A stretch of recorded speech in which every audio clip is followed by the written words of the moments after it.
Hi, today we'll be talking about AI prompt engineering. One of the biggest deal in the AI product world as a product manager is the strength of your prompt.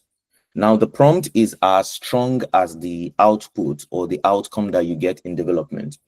Most people have wondered, why is it that they prompt a certain way and they get a certain type of response?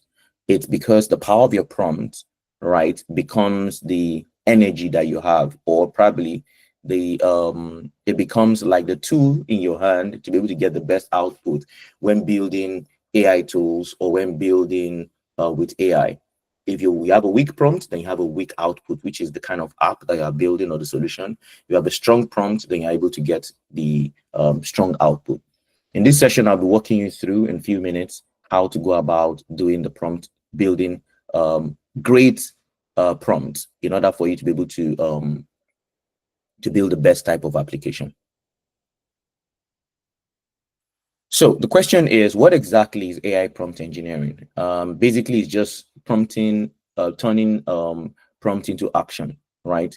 And it's basically designing an output from the inputs that you put in. So and AI, just like I've always mentioned at one time or the other, is AI is a tool. It relies on the prompts that you're able to give it. If your prompts are great, you get accurate and actionable items. If your prompts are bad, then you get vague and irrelevant results. So knowing how to prompt is a key, it's a key skill, right? And I'm sure a lot of people wonder, oh, is that not just typing and getting an information? No, there are skills to it, and that's what you'll be learning in a few moments. So let's look at an example of a good prompt and a bad prompt. So the same actions or result is we're trying to get the same output, but look at the prompts that came in. So write a 3-sentence marketing email for a summer sale targeting millennials. And a good prompt is going to start by first off indicating some things. Number one, who you are. You are a marketing specialist. So the persona is captured with 10 years experience in digital marketing, captured all of this first, which is a persona. The next thing, the prompt then goes in what its specialization is. Specializing in writing target emails to educate readers and guide towards making buying decisions, right? So you are further qualifying the person. Then you then give it the action, which is the output. Write a 3-sentence marketing email for summer sale for a business event targeting millennials. Now, these are two different people writing a prompt, but the output are going to be different. Why? Because the first person gave just vague information. Write this. Remember, the AI tool you're interacting with doesn't have any particular skill set. So it's unable to come up with the kind of output that you want. So it's just going to give you something generic, right? However, when you specify by giving it a particular type of persona and you give the AI a particular type of skill, then your output is going to be different. So if you observe, these are the output that you're expecting. However, you've built a persona so that this will be tailored based on the lingua that's being used in that field and because of the persona you've built into it. The next thing we're going to look at is the anatomy of how great prompts are written. Now, the first thing is you need to be clear with whatever it is that you're writing. The context has to be given, which is providing some level of background or the audience or the tone or the type of persona given. And then you need to also write the limits and the constraints and the formats that you want the output to be, right? Sometimes you might want it in a tabular format, you might want it in a graphical format, you might want it in probably in a text or a report format. Then the beautiful thing about being able to write a great prompt is when you get an output, don't settle for it. Settling for the first output of your prompt shows that you don't want to put the work into it. You need to continue to refine, continue to add more context into it until you get what you want. And if you think that you're going in the wrong trajectory even after doing the iteration and it's not giving the kind of result you want, please exit it and go start a new prompt and start with clarification, giving it context, constraint it, and also continue to iterate. So let's look at an example. Summarize this document. You attach a document and then you request the AI solution to summarize the document. This is weak. The strong one would be summarize this 10 pages sales report into 3 bullet points for executives, focusing on the Q3 revenue trend and the risk. So you are giving it a task. But remember, before you do this also, you need to create a persona in front of it, that who the AI is. You need to build that into it. That was missing here. Yeah. So yes, this is strong, but the persona not given doesn't allow it. But most of the time, when the persona has been predefined in the AI agent, it's able to understand what you're asking. So that means that if you have built a persona already, an AI solution, an AI agent, and giving it a particular persona of a copywriter, right? And a fantastic report, a copywriter or someone who is good at writing reports. When you begin to put this kind of prompt into it from an outside source directly, it understands exactly what you're trying to do, and then it can give you the response. Why? Because you've given it a persona already, so the output is going to be great.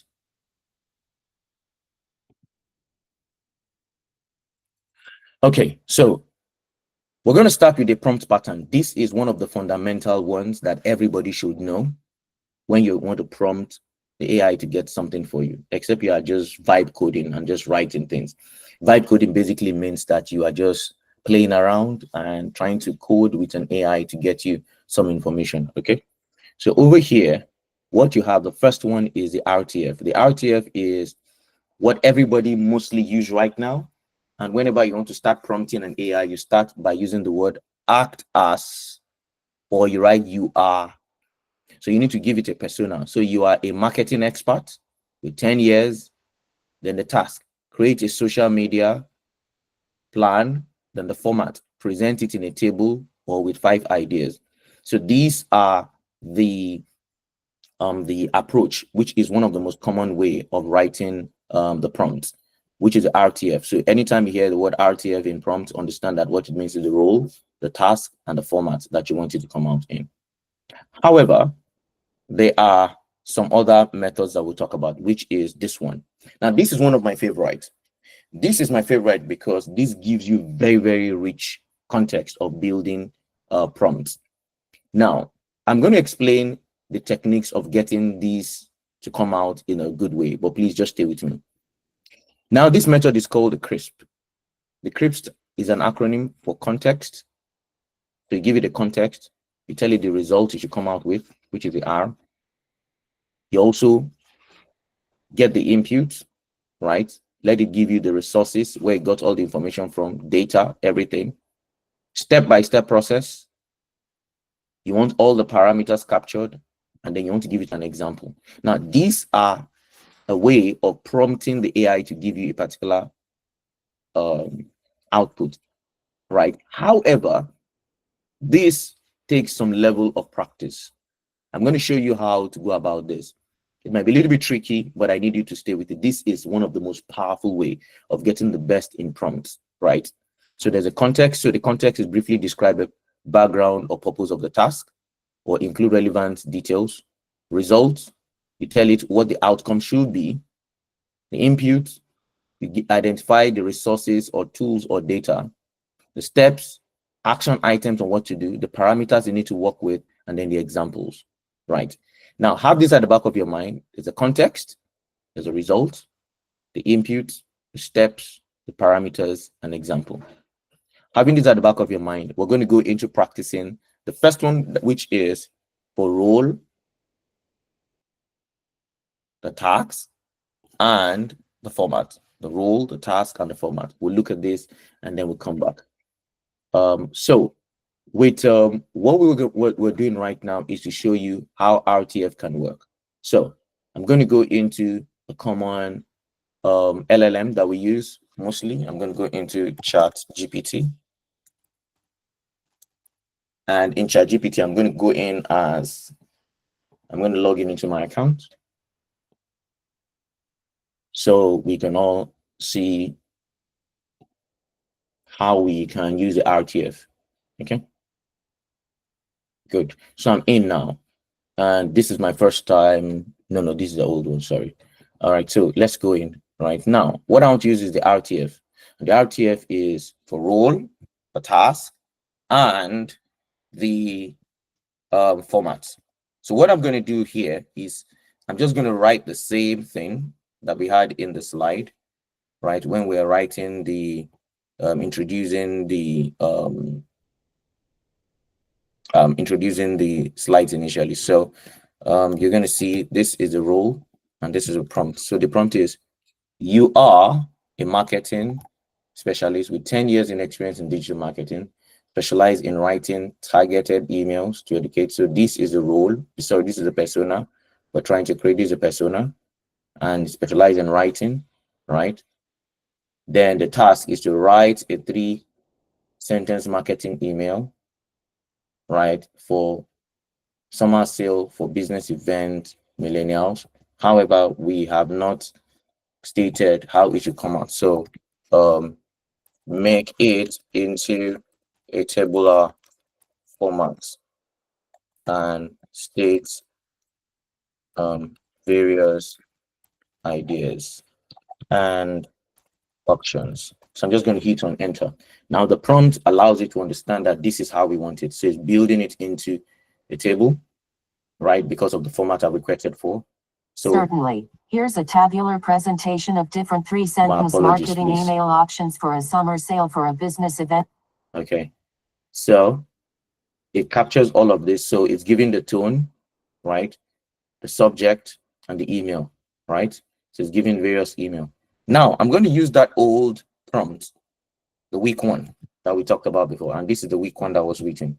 Write 3-sentence marketing email.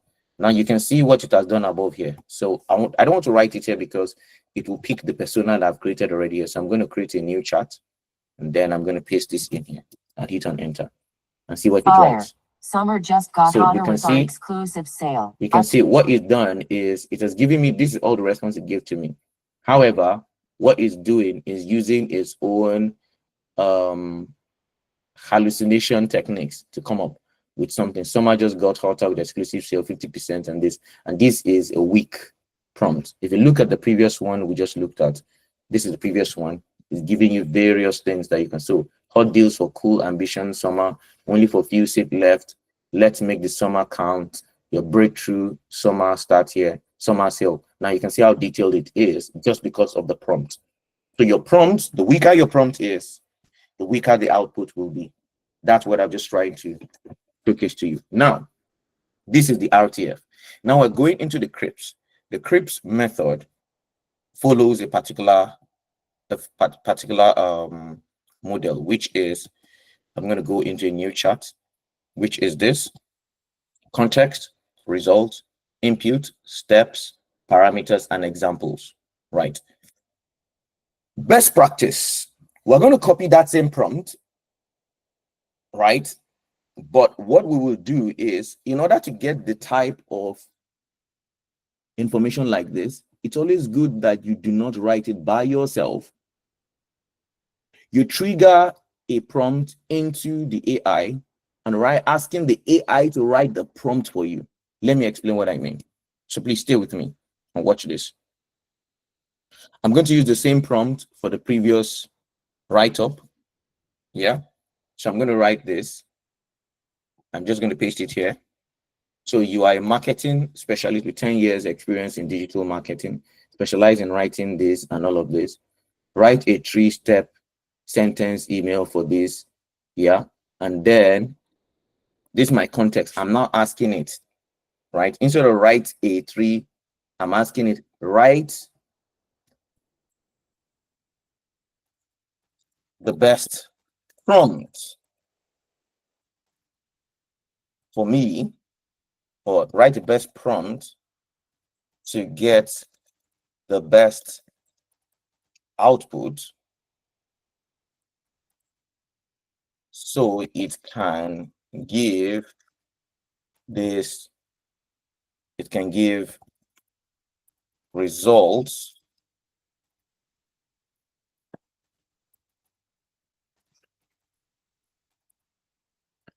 as seen. Then I'm going to tell it to use this format, the context. So I'm going to come in, write the best prompt following this structure. So I'm asking the AI to come up with a prompt for me to throw back into the AI tool and to get the best results. So I'm going to click on this. So what's going to do is going to create a prompt for me. So it's giving me the prompt. You're an expert email copywriter, 10 years and everything. So it's written. You can see this is how it wants the result to be. This is how it wants the input. This is still a prompt. Here's a high performance prompt. So guys, this is still a prompt. We have not gotten the result of what we want. This is a prompt, right? And this is the output that we're expecting it to do. So I'm going to copy all of this now. Okay. From here, you are an expert email copywriter. I'm going to come in here, paste it. Sorry, let me take it out of here. So I'm going to open a new chart, paste it in here. But while I'm here, I'm going to take out this result, this topic result. I'm going to take out all these bullet points up here so that it doesn't mess up, so that the conversation seems to be, the parameters is out, an example is out, an input is out. Yeah.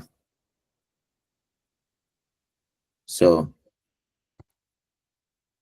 I've written all of it. So if you observe, you're an expert email copywriter with 10 years of experience in digital marketing, specializing in short form email that grab attention, educate and guide readers toward the action. Your action is to write a concise, high impact 3-sentence marketing email prompting a summer sale of business event targeting millennials. The tone should be modern, energetic and subtly persuasive. Create a short, compelling email that hooks the reader to this, communicate the value, ends with a clear, low friction call to action, name of the event, discount sales, what the millennials will gain, the deadline, the brand voice, use snappy hook resonates with millennials, right? Highlight 1 or 2 benefits, and the call to action with feels, limits to 3 sentences, use formal friendly tone, tell me if you're able to write these by yourself, right? So you use the AI to generate the prompt and then you hit it to go. So this is where the big prompting happen. Big ideas. So it's giving you some things in here, but probably you don't like what is common because you've told it you just want it to be. So big ideas, next gen leadership summit in 40% this. Then you can ask it to write 10 options. Write 10 options. Now, because now you are refining, you want to see different. Absolutely. So you want 10 options. So it's writing 3 killer words ready to glow up in your career this summer. Next gen leadership summit this. Big dreams deserve bold and depth. Real talk. Your future just got this. Next gen this. This is your sign. It's writing different things for which are the marketing CTA, right? And then it's writing the CTA. Book your pass before this spot deals end. Click now to kick yourself or kick yourself later. Unlock real career momentum. Don't do this, right? And then I want you to write a marketing plan with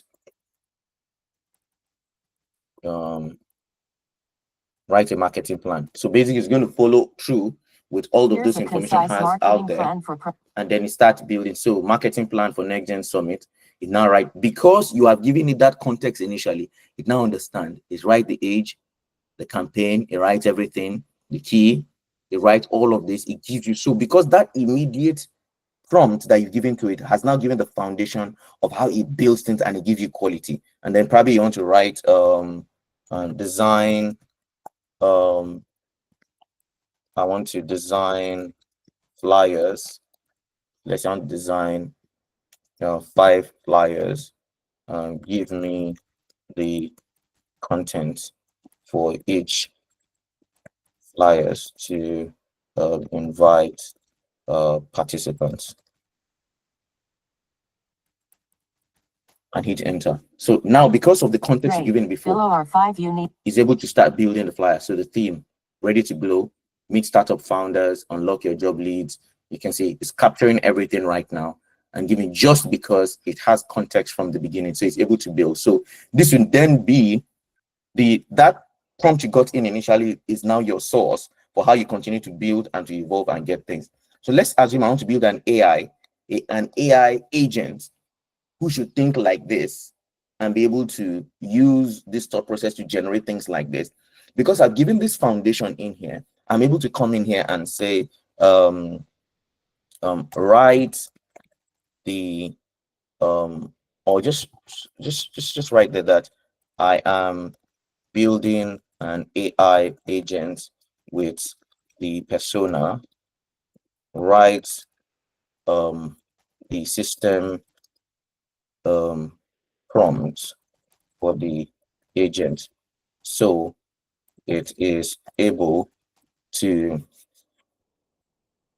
build fantastic content like this, and also able to research online and come back with contents, and hit on enter. So it's build you a system prompt you use inside the AI now. Absolutely. So this system prompt is built for you now. So this is so your high performing AI content strategies for 10 years. So this is an AI agent that we want to build. I'm going to show you how to build this in the next class using the same prompt. You're going to see how we use this. So what is able to do, this AI agent is able to do a three-sentence promotional email. It's supposed to do, it can do social media caption, marketing flyers, website and landing page copy, campaign messages, event and product design. It can do all of this now. All I just need to do is copy this and put it into an AI agent, and the AI agent is able to build all those things and much more. Anyway, let's go back to our prompt. The whole idea that I'm trying to showcase here is that the strength of your prompt determine how good you can either prompt the AI to give you the best result. Also, you can use it in building good AI agents also. All right, the next type of prompt structure that you can use is called the chain of thought. Now, the chain of thought basically are for people who like to use the AI to code or to solve some mathematical problems. And when you are prompting using the chain of thought process, you only put this word in front of it. Think step by step. Once you put the word think step by step to it, what it does, it starts breaking down all the things that you want in a sequential approach so that you can see how the things are done. So you write a prompt. How many packs of pencils do I need if each pack has 12 pencils and I need 144 pencil? Then this is a prompt. Think step by step. How would you approach solving this problem? Now, this think step by step prompt is how the LLMs, all the large language models like ChatGPT and the rest, have been taught to start having the reasoning ability.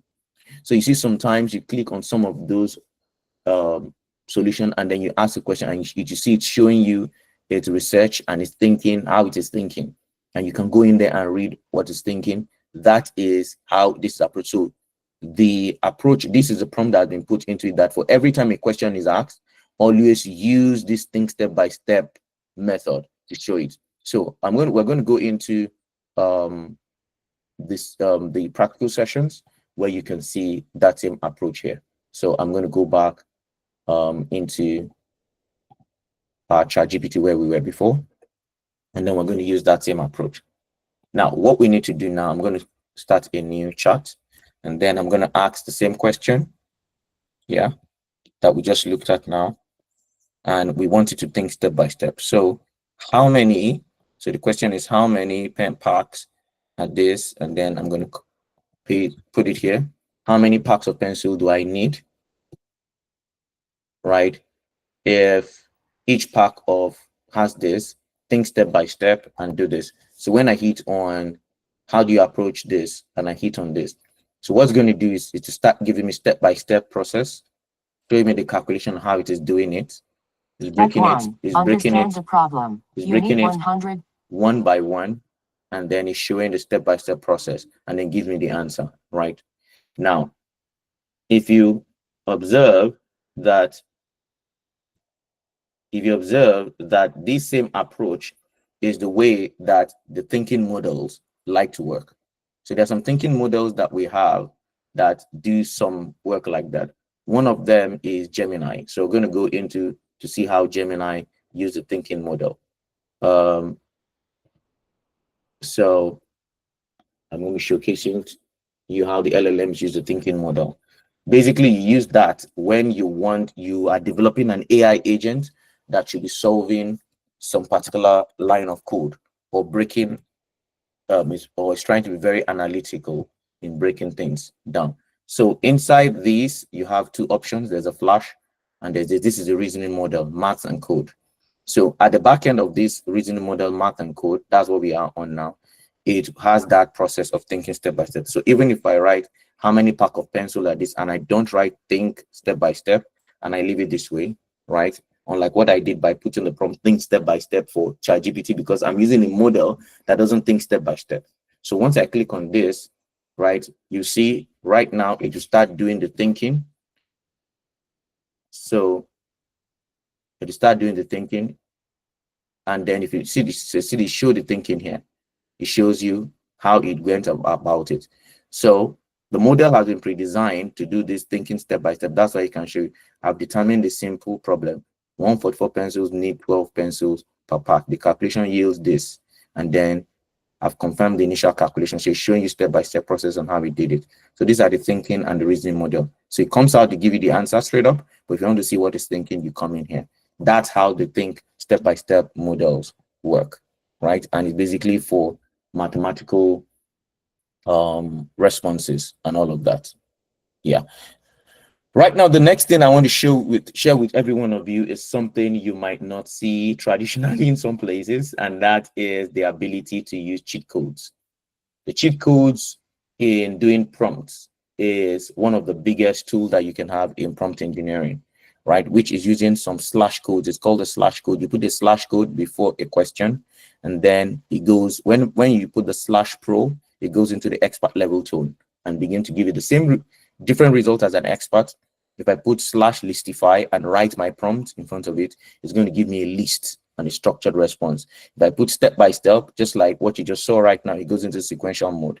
If I put slash an analogy, it goes into boosting the understanding, or slash summarize, it shortens the response, or slash code gen, it gives me a code example of it. However, there's one that I love, which is when you want it to explain to you as a 5-year-old, or you want to be able to interpret, you want it to interpret to you as for a young child or something. So I'm going back into my screen now, and then you see on Gemini, we'll try it on Gemini and ChatGPT. So over here, I'm going back into the Flash model, and then I'm just going to put slash ELS 10-year-old, right? And then I put a simple thing like explain quantum computing. Now, this is me trying to get the model to be able to explain to me like a 10-year-old. So I'm going to copy this, hit it, and then it thinks like a 10-year-old and then breaks it down for me, right? So you can see it's explaining to me. Here's a breakdown of how it works to make it. So it talks about use bits as a fundamental. A bit can be either 0 or 1. Think as a light. So it's giving me, so if I do the same thing, right? But this time I write 5-year-old, right? And I hit on it. It goes, so you can see how it started now. It's turning qubit, not bit, instead of simple 0 and 1, more power. So it's explaining all of this. Now, if I go with this same thing, and this time I go with pro, I write pro, meaning that I want it to go the professional mode for me, explain quantum computing, and I do this. It goes the professional way and start writing it down just like a professional will write it down. The key quantum phenomenon, the same prompt with different cheat code, getting different results, right? So you can see how it's gone on me, right? So if I wanted to give me a summary, I do the same thing, but this time slash summarize, yeah, and I hit on enter, and it goes in summary mode for me. It does a summary for me. This is a summary, right? Quantum computing is a new computing this. Let's assume I wanted to show me a list, a step-by-step approach. I paste the same thing, and this time I write listify. Yeah, I click on this, and then it goes into the listify. You can see it coming up into step-by-step process, the definition, fundamental, the operation concept, just because of the type of cheat code prompt I'm using. So if I wanted to then give me an analogy, I can do this / analogy, yeah, of the same thing, but this time explaining the same, and I hit on this, it goes into analogy mode and start putting all of this for me, right? And these are the ways you can use prompts to get the um best type of result. All right. For those of you who are just watching this video either on YouTube, please follow, like, share, and please hit on the subscribe button in order for you to join us for more nice content like this. And for those of you who would like to be in our community where we can get more insights to how to utilize AI tools to become better off, you can join our community. It's on nas.io. And then when you get to nas.io, just look for AI Product Management Society, and then you find us there. Please join. It's free. You can watch these videos free there. And you can have some videos that are paid for there, which are the advanced level videos. We'll be waiting to see you. Please join our community, and we'll be happy to guide you through the process. All right. Thank you, and see you on the next one.